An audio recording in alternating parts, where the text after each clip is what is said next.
Je suis Céline Coulange, j'ai le plaisir d'animer donc les échanges qui vont suivre. On va parler dans cet atelier des foncières de redynamisation et voir ensemble comment mettre un coup de boost anti-vacances. En tous les cas, lutter contre la vacance, hein, c'est vraiment le sujet, aussi bien dans les centres-villes, dans les métropoles, dans les villes moyennes, les petites villes, les villes plus rurales. On va voir que c'est un format très, très riche et très varié.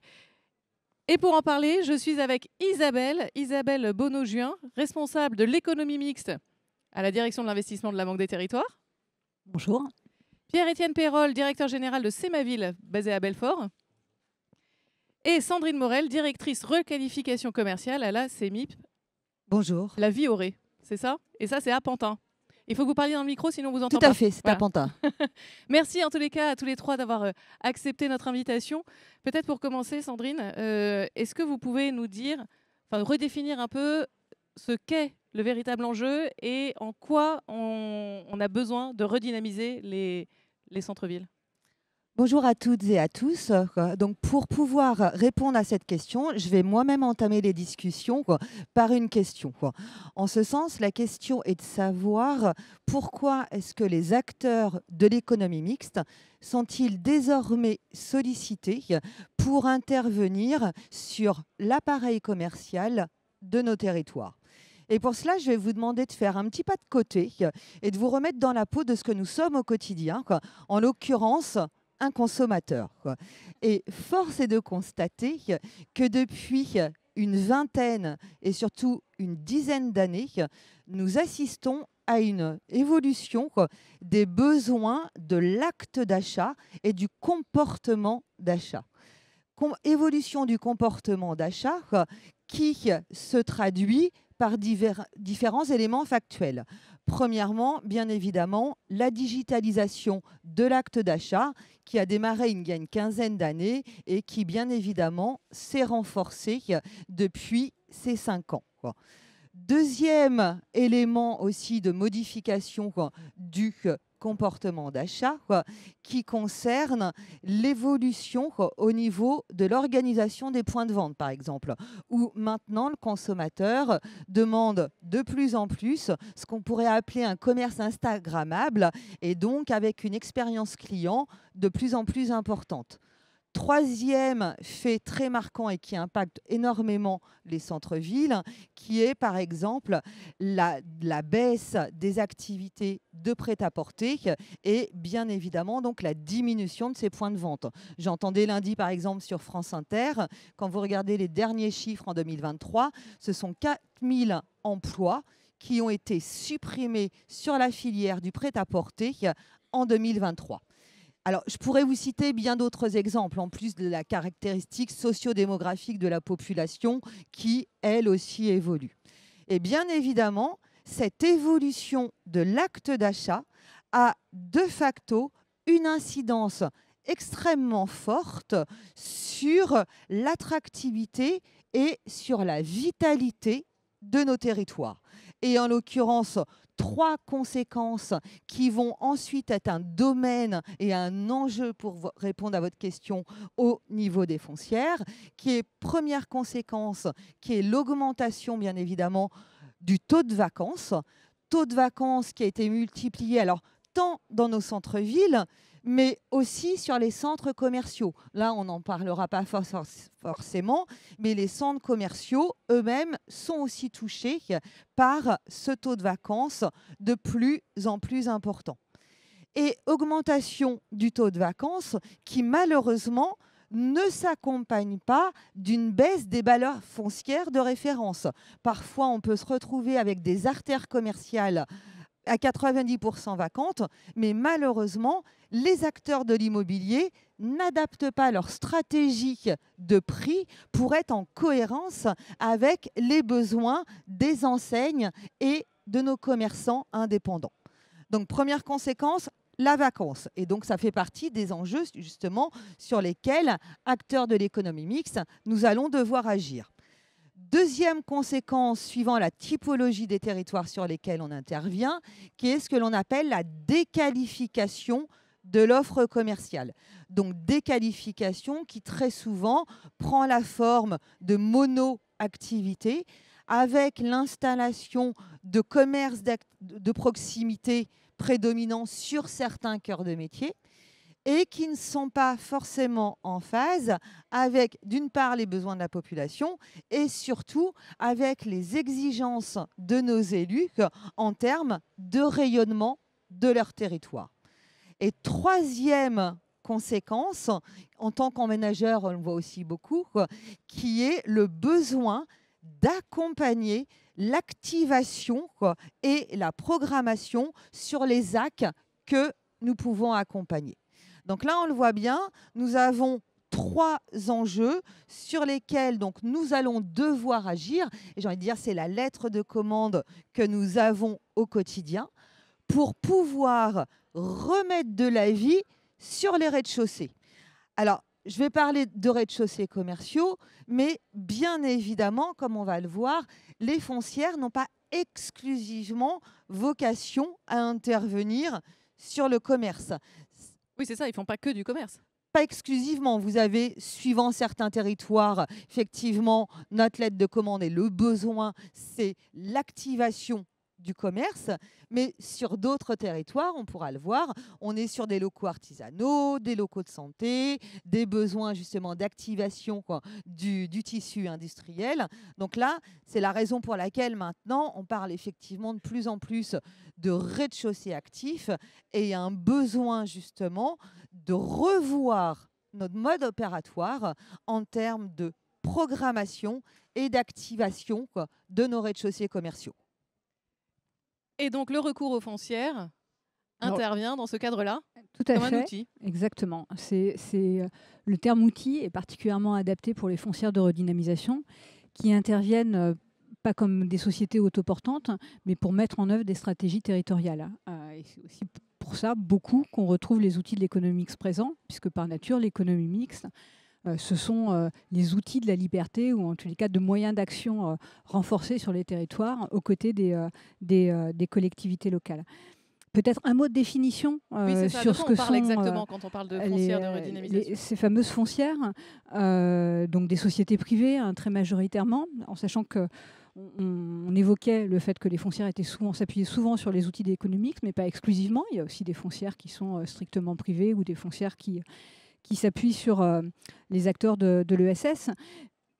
Ils ont tous en commun de s'inscrire dans une démarche globale et une démarche partenariale et au service d'un projet de territoire. Ça, c'est dans l'ADN de ces foncières de redynamisation qui interviennent souvent sur un ensemble de chaînes de valeur, c'est-à-dire à la fois l'acquisition, les travaux, la gestion des locaux qui ont été achetés, et puis derrière, une logique de cession pour faire tourner les actifs. Et l'argent, finalement, de la vente de cette cession permet de réinvestir sur le territoire. C'est un cercle vertueux. Ouais. Comme le disait Sandrine, les locaux commerciaux, forcément, le commerce, c'est un des indicateurs de la vitalité d'une centralité. Donc, généralement, on retrouve ce dénominateur commun dans toutes les foncières de redynamisation, mais aussi le logement, parce que quand on intervient en centre-ville, souvent on acquiert l'ensemble de l'immeuble.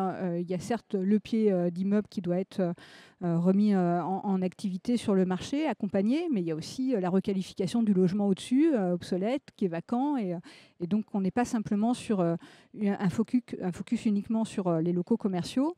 Les équipements, ça a été évoqué, et plus largement, en fait, aussi toute ce qui est activité tertiaire, d'immobilier d'entreprise, notamment pour accompagner l'artisanat, qui a aussi toute sa place dans les centres-villes.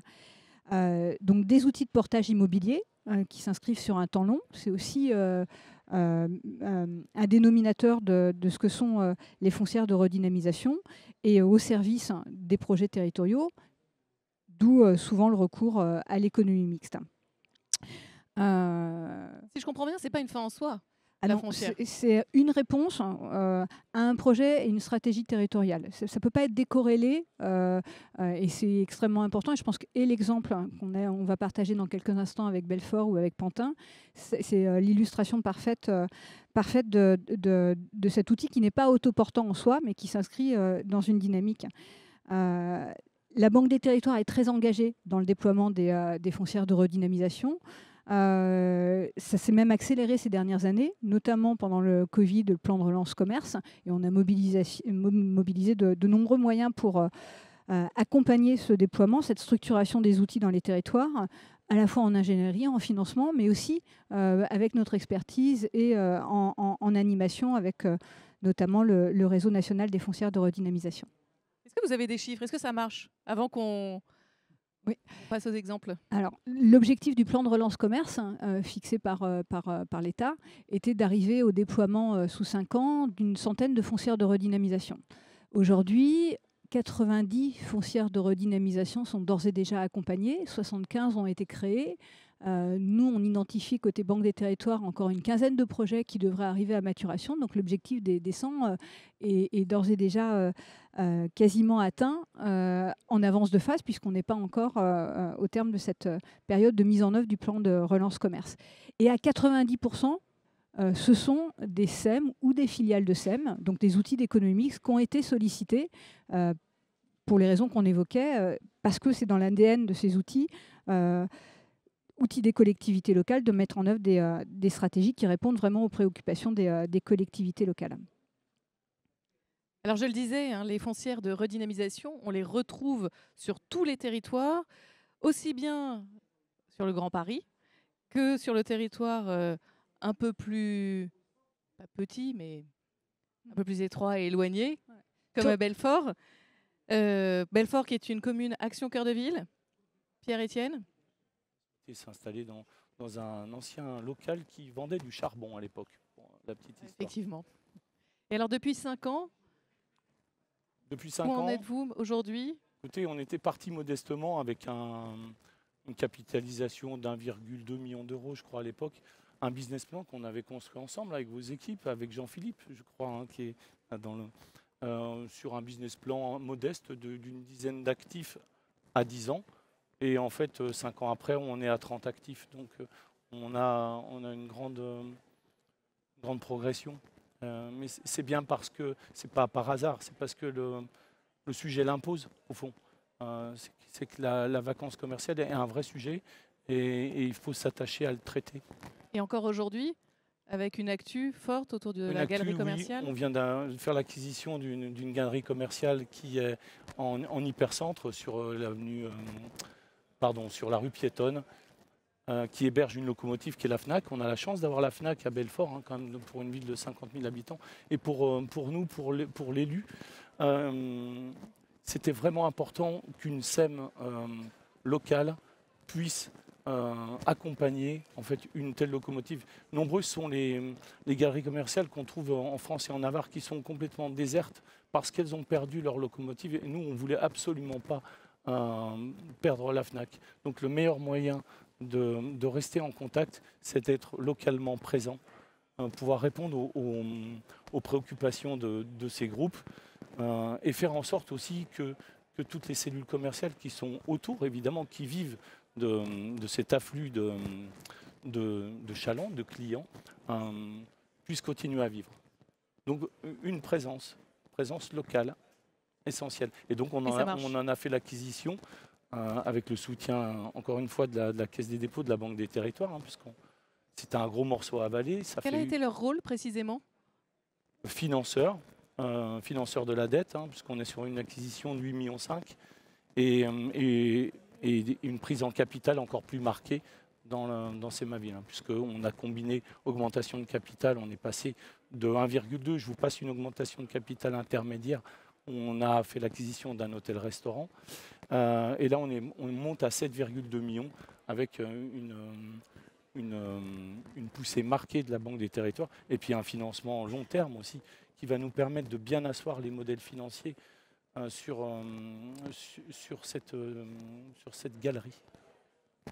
Si on devait résumer, c'est quoi le gros point fort d'une foncière de redynamisation? Il y a 3 gros points forts il y en a peut-être même 4, mais il y en a au moins 3. Il y a la proximité des équipes. C'est ce que vous disiez, il faut être proche des commerces. Si on veut s'occuper d'un sujet, il faut le traiter sur place. Deuxièmement, une SEM, en tout cas notre SEM, elle ambitionne aussi de modifier la typologie des commerces. Vous en parliez aussi. il faut pouvoir tempérer les installations, des kebabs, des barbies, on en a beaucoup sur ces avenues-là, et en essayant de les compenser avec d'autres activités, refaire revenir des métiers de bouche, dans la mesure du possible évidemment, parce qu'on ne va pas forcer, c'est des grosses tendances. Le troisième axe, c'est le fait de pouvoir tempérer les loyers. Une SEM doit faire des résultats, elle doit faire des résultats positifs. En revanche, son métier, ce n'est pas de gagner énormément d'argent. C'est d'équilibrer, c'est de rentabiliser ses fonds propres et de faire un petit peu de résultats positifs dans des taux qu'on qualifiera de républicains, comme nos amis le disent. Et puis je dirais qu'en dernier point, qui était mon quatrième point, une SEM, c'est un outil qui parle aux commerçants, parce que c'est un outil, c'est une société commerciale qui doit faire des bénéfices, qui ne doit pas trop en faire, mais les commerçants, ils comprennent. Ils savent ce que c'est qu'une société, puisque eux-mêmes en ont une. Eux-mêmes en ont. Et donc quand on se parle, on se comprend. Et la deuxième chose, c'est qu'une SEM, elle dure dans le temps. Une société dure dans son temps, un temps qui va au-delà du temps politique, du temps des alternances. Et on le voit sur Belfort, les alternances politiques n'ont jamais modifié en fait les outils. Les élus se réapproprient les outils de développement économique pour le plus grand bonheur du développement économique de notre petit territoire. Mais ça reste à la main de l'élu. Ça reste bien évidemment à la main de l'élu, mais c'est des outils qui durent, qui perdurent dans le temps. Eh bien, merci Pierre-Étienne pour ce bel exemple et cette belle illustration. On va découvrir une autre foncière qui œuvre à Haute-Pierre, près de Strasbourg. C'est Locusem. Elle propose une offre immobilière à loyer modéré à destination des jeunes entreprises, artisans, commerçants, structures de l'économie sociale et solidaire. Regardez. Ce projet, c'est que du positif. Ça nous a permis de créer de l'emploi et de redonner vie à ce quartier.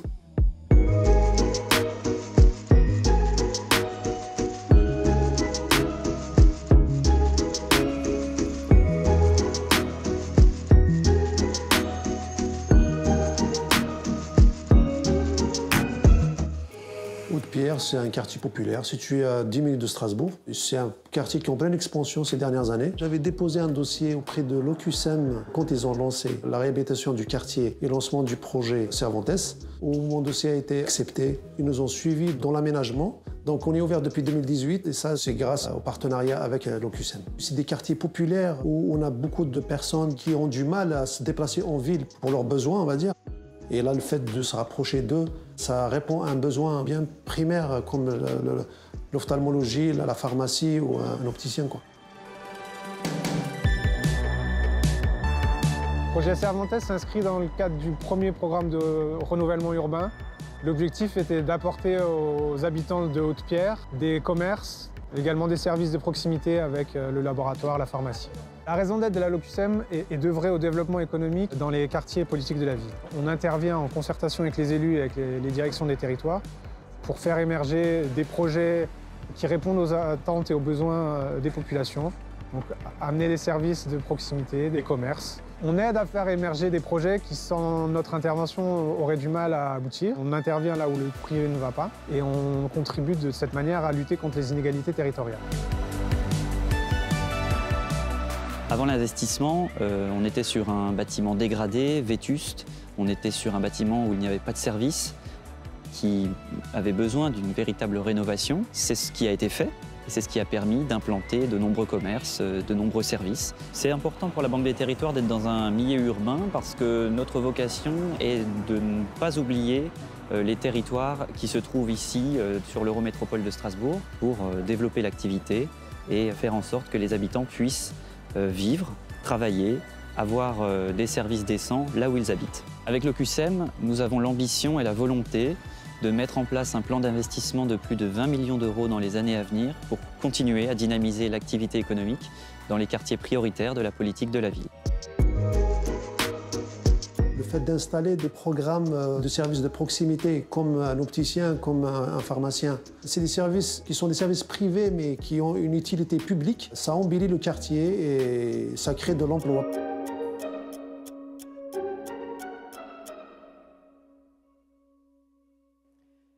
Ça embellit le quartier, ça crée de l'emploi. C'est évidemment tout ce dont vous parliez aussi, Pierre-Étienne. Alors maintenant, on va s'intéresser à Pantin. Sandrine, c'est quoi l'ambition, vous, de votre foncière? Alors, la foncière, en l'occurrence, qui est sous forme de SAS et qui s'appelle La Vie Aurée, est une structure toute récente qui a été créée en septembre 2023. Et comme le disait Pierre-Étienne, et je me permettrai de reprendre l'expression si vous le permettez, l'ambition première de cette structure, c'est d'être proche des commerçants. Parce qu'effectivement, avant tout, alors moi j'ai l'usage de dire que les foncières ne sont pas exclusivement des outils de portage immobilier. Très souvent dans le monde de l'économie mixte, effectivement, du fait effectivement de nos obligations et notamment d'indicateurs républicains, si je puis dire, on nous imagine très souvent comme des opérateurs de portage. Mais de mon point de vue, nous sommes avant tout des acteurs du développement économique. Acteurs du développement économique qui doivent s'intégrer dans un écosystème plus global. Et notamment écosystème en lien avec son territoire. Donc là, bien évidemment, tout le maillage d'ancrage local est un élément essentiel. Et cette foncière et ses ambitions ne pourront être atteintes, ne fonctionnera que si elle s'intègre parmi un maillon d'acteurs. Et alors, quand je dis d'acteurs, de quels acteurs est-ce que je parle? Je parle notamment, bien évidemment, de tous les acteurs qui vont accompagner les commerçants TPE, PME, donc les structures d'aide à la création d'entreprises, les structures de financement, et je pense notamment aux plateformes d'initiatives locales qui permettent à nos commerçants de bénéficier de prêts d'honneur, et bien évidemment, les services commerce des villes, sachant que effectivement, dès lors qu'une foncière est créée, il est important en amont qu'il y ait des connexions qui aient été faites avec ces acteurs-là pour justement s'inscrire dans une stratégie plus globale, formalisée et répondant aux attentes de nos élus. Donc là, c'était un propos liminaire pour vraiment remettre le contexte de fonctionnement d'une foncière au service des commerçants et des territoires. C'est du sur-mesure en fait. Chaque projet est unique et en fonction de votre... Vous mettez une stratégie d'intervention au regard de ce projet.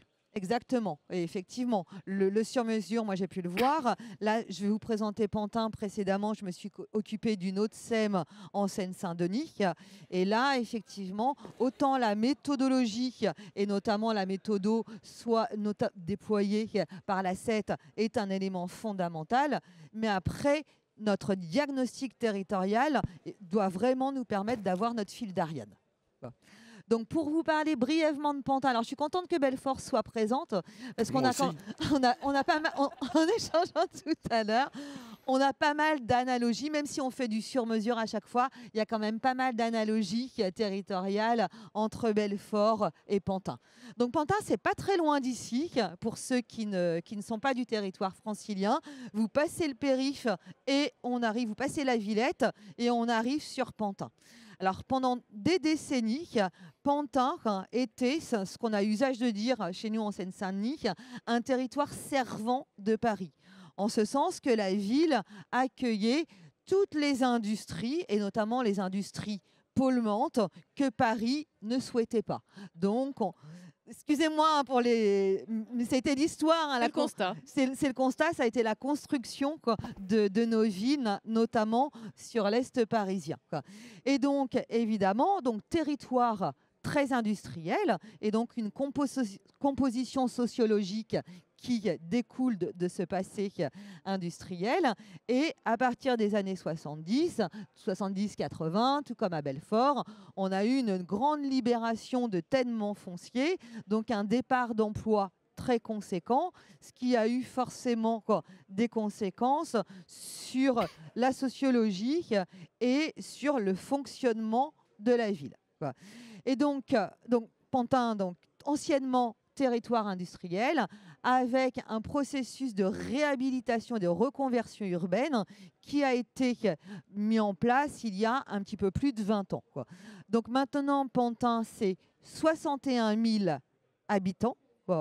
Donc là, avec une très forte progression ces dernières années, Et d'ici 5 ans, on devrait être à 65 000 habitants, quoi, avec alors une population majoritairement ouvrière, mais là avec de nouvelles ZAC qui sont en train de sortir, notamment sur des anciens tènements industriels type les grands moulins. Quoi. Là, on voit effectivement le pourcentage de cadres sup augmenter, et donc là avec aussi donc une augmentation du pouvoir d'achat. Et dernier élément de contexte, Pantin, les industries nous ont quittés. Par contre, les grands groupes nous ont rejoints grâce notamment à la rénovation de sites industriels. On a notamment sur les grands moulins de Pantin, quoi, le BNP Paribas, donc là avec tout son staff de direction informatique. On a aussi Hermès qui est présent depuis quelques années, et là justement avec la réhabilitation d'anciens ateliers pour Hermès, mais aussi des bureaux, quoi.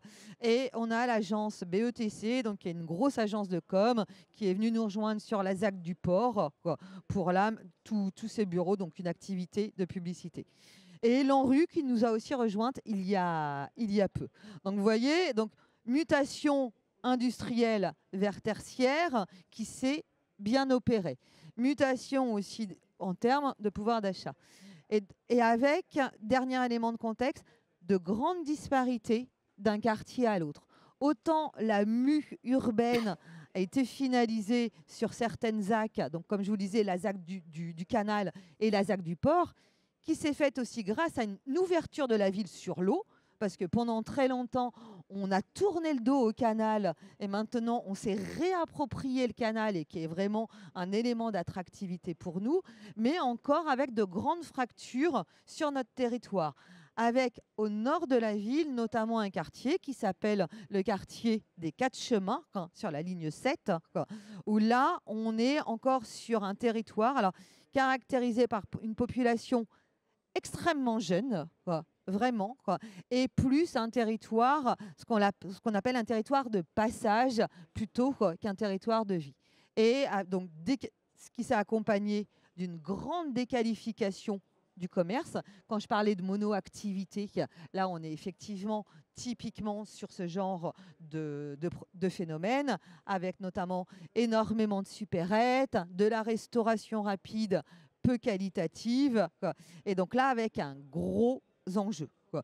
Donc c'est la raison pour laquelle il y a donc en 2020, quoi, les élus, donc les administrateurs de la CEMIP, qui est la SEM d'aménagement historique depuis les années 60. Donc la CEMIP a été sollicitée par ses administrateurs et notamment notre administrateur principal, qui est la ville de Pantin et donc son maire. Celle-ci a sollicité la CEMIP pour s'interroger sur les problématiques d'activation et de réappropriation des rez-de-chaussée commerciaux. Donc 2020. Ensuite, petite tambouille juridique où là, il a fallu modifier les statuts de la CEMIP pour qu'elle ait le droit de s'interroger sur le sujet du commerce. Et en début 2022, la SEM a lancé une étude donc, de potentialité qui a été confiée donc, à la CEMAEST, qui est donc là l'ASEM de Paris, qui nous a accompagnés pendant 1 an pour justement, d'une part, faire notre diagnostic territorial qui a été essentiel, mais bien évidemment nous accompagner sur notre modèle financier et juridique. Début 2022, lancement de l'étude. Novembre, et je tiens à remercier la CEMAEST qui est présente dans la salle pour vraiment tout le boulot qu'ils ont réalisé. Novembre 2022, notre conseil d'administration acte le fait de créer la foncière. Et donc après, il y a eu tout le travail d'appropriation de ce modèle éco et surtout de conviction à faire auprès des futurs actionnaires, donc bien évidemment la Banque des Territoires, mais aussi d'autres actionnaires, et là en l'occurrence Arkea, Crédit Mutuel, pour arriver à une création effective de la SAS le 20 septembre 2023. Donc nous, on est toutes jeunes, contrairement à Belfort. Donc SAS, doté d'un capital social de 4,7 millions, donc la SEM d'aménagement CEMIP actionnaire à hauteur de 59%. La Banque des Territoires qui a accepté exceptionnellement à aller jusqu'à 40% d'intervention dans notre cas. C'est pour ça que je dis exceptionnellement et je les remercie. Vous allez pouvoir bientôt intervenir et leur poser des questions. C'est un boulot qui a été fait. Et enfin, un établissement bancaire à hauteur de 1% qui est le groupe Crédit Mutuel Arkea. Donc 20 septembre 2023, création de la structure. Première signature d'acquisition des biens, notamment quelques biens qui appartenaient à la ville, qui avaient préempté ces biens-là en amont, en vue de la création de la SEM, et de la SAS, pardon. Et là, on voit bien l'intérêt de bosser de concert en fait avec les villes qui, pour nous, sont un partenaire et un allié essentiel. On a levé en termes d'emprunt, donc là, on a levé 2,3 millions d'emprunt auprès, donc là en l'occurrence du crédit coopératif qui petit à petit justement se développe aussi auprès des acteurs de l'économie mixte. Premier lancement de notre appel à candidature en termes de commercialisation, parce qu'acquérir des locaux, c'est bien, c'est notre cœur de métier, mais évidemment l'objectif, faut les occuper. Donc, premier appel à candidature qui a été lancé fin février. Et donc là, à ce jour, nous sommes propriétaires de 11 biens, dont 6 qui ont été signés dans le cadre de VEFA et qui ne seront livrés qu'à partir du deuxième semestre 2025. Et donc, la première appel à candidature, donc on a déjà à ce jour 3 locataires qui sont sous promesse de bail. Donc là, on est en pleine période de travaux, mais avant les travaux, comme vous le savez tous, toute la période d'autorisation d'urbanisme. Donc j'espère qu'en octobre, nous aurons notre première ouverture sur le quartier Méhul-à-Pantin, donc pour une boulangerie au levain. En novembre, en principe, l'ouverture à côté de la mairie d'un commerce de seconde main, de prêt-à-porter pour enfants. Et sur le quartier 4 chemins, si tout va bien, une ouverture d'un commerce circuit court épicerie au premier trimestre 2025. Donc là, vous voyez, c'est allé assez vite. Et maintenant, notre prochain gros chantier, les travaux, mais surtout prochain gros chantier qui va être tout le travail de dureté foncière. Parce que là, je ne sais pas comment vous faites à Belfort, mais les premières acquisitions, puis tout le temps la chance du débutant, c'est pareil, on a réussi à faire une négociation sur un prix incroyable, j'en reviens pas moi-même. Mais maintenant, il va falloir effectivement aller à la rencontre des propriétaires privés et de réussir à les convaincre de nous vendre leurs biens qui sont soit vacants, soit mal occupés, si je puis dire. Donc là, c'est le gros enjeu du deuxième semestre. Mois et des prochaines années. Merci beaucoup, Sandrine. Avant de passer aux questions du public, peut-être un mot sur le réseau national des foncières de redynamisation qui a été créé il y a 3 ans. Oui, on fête ces 3 ans en septembre prochain. Plus de 3000 participants.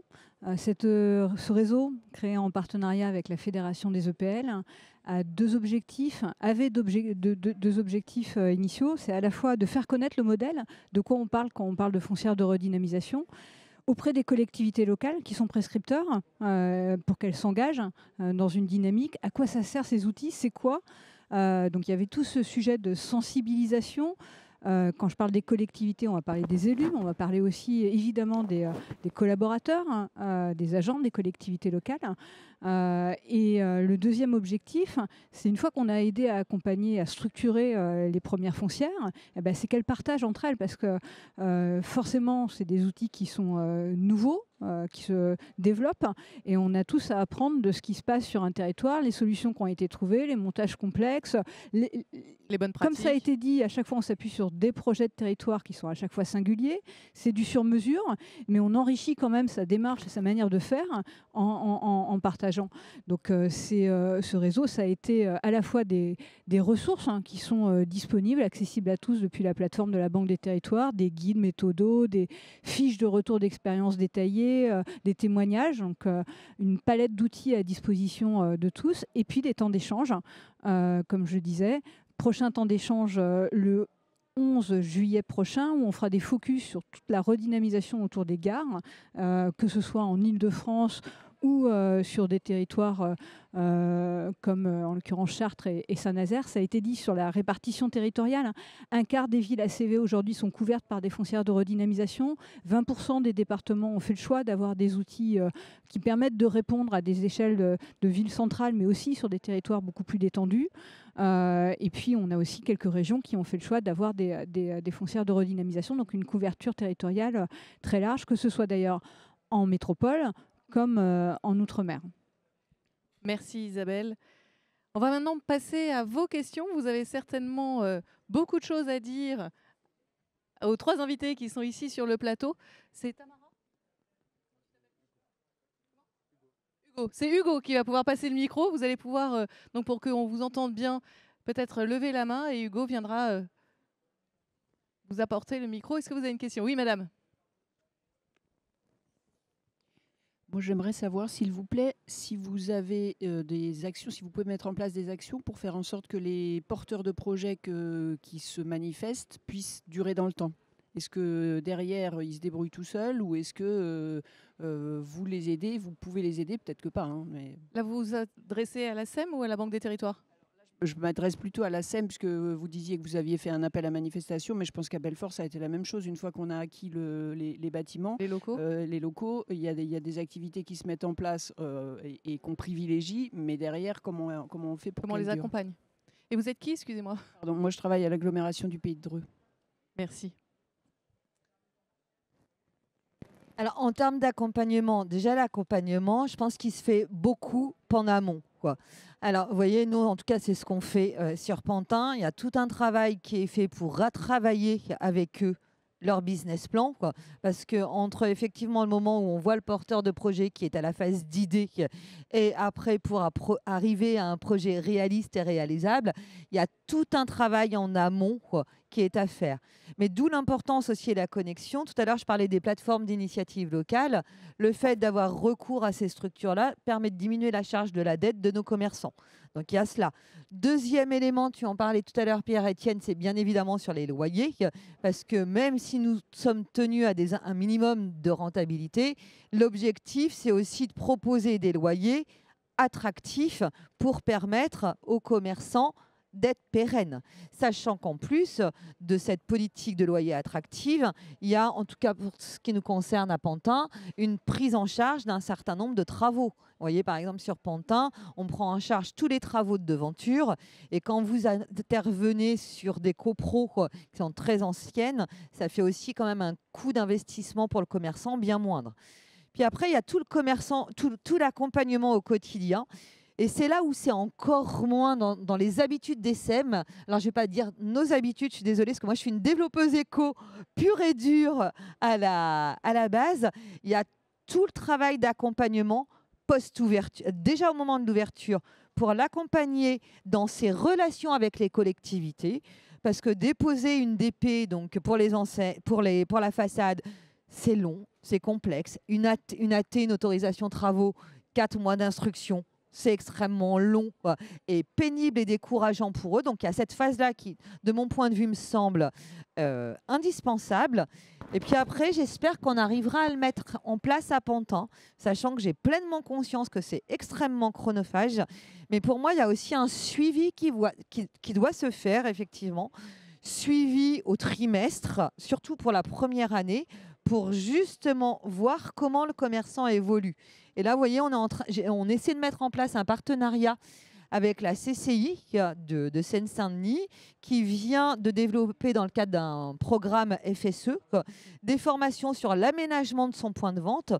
Parce que bien être commerçant, alors vous, je ne sais pas à Belfort, mais on n'implante pas forcément des commerçants aguerris au commerce. Il y en a beaucoup qui sont en phase de reconversion.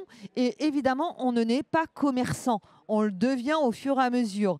Et donc, tout l'accompagnement, toute la formation, pour moi, me semble indispensable. Et j'espère que ça pourra être mis en place. Et on favorise aussi le partage d'expérience. Puisque finalement, l'accompagnement que vous avez eu avec un client, vous pouvez aussi en faire bénéficier le suivant. La FNAC, ça va, c'est un commerçant... Je pense que sur ce qui est décisif, le moment décisif dans l'implantation d'un commerce, c'est toute la phase amont. La phase amont, c'est le dialogue avec les services de la collectivité hein, qui font sortir des porteurs de projets. C'est toute la complicité qu'il faut tisser entre la SEM, le porteur de projet et les services. La préparation des locaux, parce que vous parliez, Sandrine, à très juste titre, de la DP, mais il y a également toutes les problématiques d'accessibilité aujourd'hui auxquelles les commerçants doivent faire face et ils ne sont pas aguerris. Et ça, c'est notre job, en fait, de leur faciliter, leur faire un marchepied, si je puis dire, pour que Le petit coup de pouce. le petit coup de pouce. Évidemment, il y a des aides sur la réhabilitation, la rénovation de certaines devantures. Mais nous, lorsqu'on prend un ré, on le refait complètement, en fait. Vous avez vu avec la photographe, là, sur la petite photo, pour exemple. Donc, en fait, c'est toute la phase amont. Et puis, on cale notre loyer pour qu'il soit en rapport avec le taux d'effort que le commerce peut faire, et pas forcément au regard de l'investissement qu'on a consacré. Ça se regarde sur une photo globale, en fait, toute la partie gestion financière de la SEM. Mais il faut regarder vraiment au cas par cas. Et puis ensuite, ce qu'on se disait, hein, c'est une présence locale, quotidienne quasiment, avec des rendez-vous. Hein. Pour nous, le premier inducteur, c'est le paiement du loyer. Donc dès qu'on constate quelques retards, on va s'enquérir de la santé du locataire, voir s'il y a quelque chose qui cloche. Parce qu'on ne va pas rentrer dans sa cuisine, dans sa toutouille, mais on va essayer de regarder ce que nous, on peut faire pour que sa vie soit facilitée. Mais après, il n'y a pas d'histoire définitive, hein. Il y a aussi des échecs, il faut vivre avec. Ça fait partie de la vie. C'est la vie. Il n'y a pas d'échec. On apprend toujours. Allez, une mini dernière question. Oui. Cécile Terrier. Alors moi, je travaille anciennement CEMAEST, mais SEM Paris Commerce. Maintenant, voilà, on a changé de nom. J'avais peut-être juste un complément à apporter sur l'accompagnement des commerçants. Nous, on a un programme d'appui à la digitalisation qui s'appelle Costo. Et dans le cadre de ce programme, on a notamment un dispositif, un étudiant, un commerçant connecté. Donc en fait, on prend des étudiants en alternance qui vont faire du coaching digital pendant 2 à 4 mois pour aider les commerçants à créer leur site internet, à être mieux présents sur les réseaux sociaux, à développer leur visibilité, etc. etc. Donc voilà, ça c'est aussi Donc il faut qu'on aille vous voir. C'est ça le message. Pour avoir plus Est-ce que vous l'avez bien d'informations. repéré? Voilà, donc j'avais aussi une question pour la SEMAVille, parce que j'ai entendu que vous disiez que vous acquériez des locaux par préemption, ou c'est la ville qui préempte. Comment vous vous y prenez? Parce que je crois que les SEM ne peuvent pas être délégataires de ce droit de préemption comme ça. Hein. Il faut un contrat, il faut un cadre. Voilà, intéressé pour en savoir plus. Vous avez parfaitement raison. SEMAVille ne dispose pas du droit de préemption urbain. Elle dispose, et ça je le décommande fortement, du droit de préemption commercial, dont il ne faut absolument pas se servir, sauf si vous voulez servir des bières ou faire des sandwichs avec vos équipes. Néanmoins, le droit de préemption urbain, en fait, je parlais, en fait, c'est l'engrenage intelligent qu'il doit y avoir avec les services de la ville. Lorsqu'il y a une DIA sur un commerce, un pied d'immeuble ou un immeuble complet, il faut observer les DIA, il faut préempter, donc la ville préempte, elle porte le commerce, on contracte avec la ville une convention qui va nous permettre de réhabiliter le commerce pour lui donner en fait une commercialité potentielle et le faire visiter, parce que bien souvent sur Belfort on se retrouve quand même avec mais je pense que c'est un peu partout pareil, avec des commerces qui sont dans un état de déliquescence avancée. Donc ça nous permet de les réhabiliter, et lorsque les services de la ville ont un porteur de projet, le commerce est tout prêt en fait.